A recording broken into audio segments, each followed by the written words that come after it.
लाडकी बहीण योजनेसंदर्भात आता एक अतिशय महत्त्वाची बातमी समोर येते। लाडकी बहीण योजनेच्या अधिक प्रभावी अंमलबजावणीसाठीही शासन कटिबद्ध आहे। महिलांच्या आर्थिक स्वावलंबनाच्या अनुषंगाने माझे शासन लाडकी बहीण लखपती दीदी योजनांमार्फत कारवाई करत आहे। सभापती महोदय, सन्माननीय सदस्य श्रीमती उमाताई खापरे तसेच मुख्यमंत्री माझी लाडकी बहीण या योजनेमुळे महिलांचे आर्थिक सक्षमीकरण होत असल्याचे नमूद केले आणि ही एक आनंदाची बाब आहे।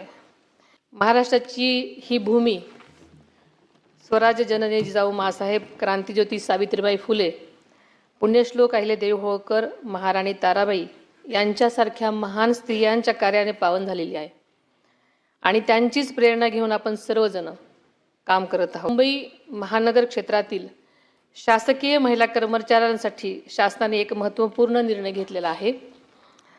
कम अर्ली गो अर्ली या संकल्पनेअंतर्गत मुंबई महानगर क्षेत्रातील महिला कर्मचाऱ्यांना सकाळी 9:15 ते 9:45 या दरम्यान कार्यालयात लवकर घेऊन जितकी मिनिटे आधी कामकाज करतील तितकीच मिनिटे संध्याकाळी कार्यालयातून लवकर निघण्याची म्हणजेच 30 मिनिटांची सवलत देण्यात येईल। या निर्णयामुळे गर्दीच्या वेळेत होणारी महिलांची गैरसोय नक्कीच कमी होण्यास मदत मिळणार आहे। एकात्मिक बाल विकास या योजनेमध्ये राज्यामध्ये पूरक पोषण आहार कार्यक्रमाच्या अंतर्गत बालके, गरोदर महिला, स्तनदा माता, कुपोषित बालके इत्यादींसाठी पोषक आहारांचा समावेश करण्यात आलेला आहे। महिलांच्या पोषण आहाराच्या गुणवत्तेत सुधारणा करण्याची गरजही त्यांनी मांडली। त्याबाबत शासन योग्य ती पावले उचलत आहे। सन्माननीय श्री अमोलजी मिटकरी यांनी महिला आयोग मजबूत करण्यासाठी रिक्त पदे भरणे, महिलांवरील अत्याचारावर कठोर कारवाई करणे, महिला बचत गटांना बाजारपेठ उपलब्ध करून देणे आणि महिलांच्या आरोग्य शिक्षणाच्या सुविधा वाढवण्याबाबत महत्त्वपूर्ण सूचना केलेल्या आहेत। याबाबत सविस्तर माहिती मी यापूर्वीच सभागृहाला दिली आहे। तसेच एकात्मिक बाल विकास योजनेमार्फत 1,10,664 अंगणवाडी केंद्राच्या माध्यमातून राज्यात गरोदर महिला, स्तनदा माता यांना पोषक आहार पुरवण्यात येत आहे। सभापती महोदय, सन्माननीय सदस्य श्री सचिनजी आहिर यांनी महिलांसाठी केंद्र आणि राज्य शासनाच्या विविध योजनांची प्रभावी अंमलबजावणी तळागाळापर्यंत पोहोचण्याची गरज अधोरेखित केलेली होती। महिलांवरील अत्याचार रोखण्यासाठी फास्ट ट्रॅक न्यायालय आणि सुरक्षा व्यवस्था अधिक सक्षम करण्याच्या सूचना केलेल्या आहेत। महिलांवरील औद्योगिक क्षेत्रामध्ये महिलांचे वाढते योगदान तसेच अंगणवाडी सेविका, घरेलू कामगार, कोळीवाड्यातील आणि फेरीवाल्या महिलांच्या प्रश्नाकडेही लक्ष वेधलेले आहे। याबाबत मी सभागृहाला सांगू इच्छिते की माझे शासन महिला, आर्थिक विकास महामंडळ, उमेद इत्यादींच्या माध्यमातून महिलांचे सक्षमीकरण करण्याची कारवाई करत आहे। तसेच घरेलू महिला कामगारांच्या बाबत शासन आग्रही आहे। आत्तापर्यंत जवळपास 5,000 महिलांना घरगुती भांड्यांचे संच वाटप करण्यात आलेले आहेत। आर्थिकदृष्ट्या दुर्बल महिलांना शासनाचा आधार मिळावा तसेच मतिमंद मुलांच्या मातांना प्रशिक्षण देऊन सेविका म्हणून संधी देण्याची सूचनाही केलेली आहे। या सर्व सूचनांचा शासन गांभीर्यपूर्वक विचार करून आवश्यक त्या उपाययोजना नक्कीच करेल। उपसभापती तथा सन्माननीय सदस्या डॉक्टर नीलमताई गोरे यांनी राज्याच्या 4थ्या महिला धोरणासाठी सर्व विभागांनी प्रभावी कृती आराखडा तयार करून अंमलबजावणी करावी अशी अपेक्षा व्यक्त केलेली आहे। एकल महिलांच्या समस्यांवर राज्य शासनाने सर्वेक्षण करून विशेष उपाययोजना कराव्यात अशी ही मागणी केलेली आहे। आदरणीय दादांनी सुद्धा एकल महिलांच्या समस्या सोडवण्यासाठी वेळोवेळी बैठक घेऊन आवश्यक त्या सूचना संबंधितांना केल्या होत्या।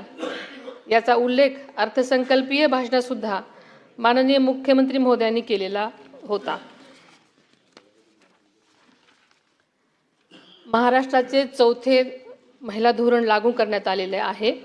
हे धोरण लवचिक स्वरूपाचे असून त्यामध्ये काळानुरूप बदल करण्याची तरतूद करण्यात आलेली आहे। या धोरणाच्या प्रभावी अंमलबजावणीसाठी उच्चस्तरीय समिती गठीत करण्यात आली असून विभागनिहाय कोणत्या विभागानं किती दिवसात कारवाई करायची करावयाची आहे याबाबत तरतूद करण्यात आलेली आहे. ग्रामीण भागातील महिलांचं जीवन अधिक सुकर व्हावं या उद्देशाने राज्याचे प्रथमच आदिशक्ती अभियान राबवण्यात येत आहे. या अभियानाच्या माध्यमातून प्रत्येक गाव बालविवाह मुक्त, अत्याचार मुक्त करण्याबरोबरच मुलींचे शाळा सोडण्याचे प्रमाण कमी करणे हा उद्देश आहे. या अभियानामुळे गावातील महिलांचे जीवन अधिक सुरक्षित, सन्मानजनक आणि सुलभ होण्यास निश्चितच मदत होणार आहे. शक्ती फौजदारी कायदा महाराष्ट्र सुधारणा विधेयक 2020 हे विधेयक राज्य शासनाने केंद्र सरकारकडे पाठवले होते. मात्र 1 जुलै 2024 पासून भारतीय न्यायसंहिता लागू झाल्यामुळे पूर्वीचे हे विधेयक परत घेण्यात आले आहे. पोलीस महासंचालक यांच्या अध्यक्षतेखालील समितीच्या शिफारसीनुसार भारतीय न्यायसंहितेच्या अनुषंगाने आवश्यक राज्य सुधारणा करण्याबाबत प्रस्ताव विधी व न्याय विभागाकडे सादर करण्यात आलेला आहे. त्यावर शासन स्तरावर कारवाई सुरू आहे. माननीय सभापतीजी, काल सभागृहात झालेल्या चर्चेदरम्यान सन्माननीय सदस्य मनीषाताई कायंद यांनी मांडलेले मुद्दे अत्यंत महत्त्वाचे आहेत. त्यात प्रामुख्याने फेस रिकग्निशन तंत्रज्ञानाचा वापराबाबत व मिसिंग महिला व मुलांचा शोध घेण्याबाबत मुद्दा उपस्थित केला गेला. सभापती महोदय, या अनुषंगानं मी सभागृहाला सांगू इच्छिते की हरवलेले मुलं मुली यांचा शोध घेण्याकरता एकूण 14 ऑपरेशन मुस्कान राबवण्यात आलेली असून त्या अंतर्गत 42,594 बालके शोधलेली आहेत. तसेच हरवलेल्या महिलांकरता राज्यात सर्व जिल्ह्यांमध्ये मिसिंग सेल कार्यरत आहेत. या अंतर्गत ऑपरेशन शोध 1 व 2 अशा विशेष मोहिमा राबवण्यात येऊन यामध्ये एकूण हरवलेल्या 5,066 महिला आणि 2,771 बालकांचा शोध घेण्यात आलेला आहे. आणि इथून पुढेही आम्ही या मोहिमा प्रभावीपणे चालू याची शाश्वती आपल्याला देते.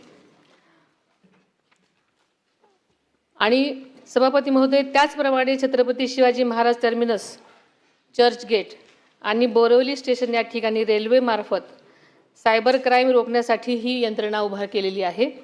त्याचप्रमाणे महिलांच्या प्रश्नाबाबत राज्य शासनाने 51 भरोसा सेल कार्यान्वित केले असून त्यामार्फत त्यांच्या समस्यांचे निराकरण केले जात आहे. सभापती महोदय, राज्य परिवहन महामंडळात मार्फत बस स्थानकांवर CCTV प्रणालीही कार्यान्वित करण्यात आली असून त्याद्वारे पोलीस विभागास CCTV फुटेज उपलब्ध होणार आहे. आधुनिक तंत्रज्ञानाचा प्रभावी वापर करून गुन्हेगारावर कारवाई करण्यात येत आहे. तसेच सन्माननीय सदस्य श्रीमती चित्राताई वाघ यांनी महिलांविषयी समाजाच्या मानसिकतेत बदल होण्याची आवश्यकता अधोरेखित केलेली आहे. शासनाने लाडकी बहीण, नमो महिला सक्षमीकरण, लेक लाडकी, अन्नपूर्णा, लखपती दीदी यासारख्या योजनांद्वारे महिलांचे आर्थिक सक्षमीकरण करण्यासाठी प्रयत्न सुरू ठेवलेले आहेत. तसेच मॅट्रिमोनी वेबसाईटवरील फसवणूक रोखण्यासाठीही आवश्यक कायदेशीर उपाययोजना करण्याचा शासनाचा प्रयत्न आहे.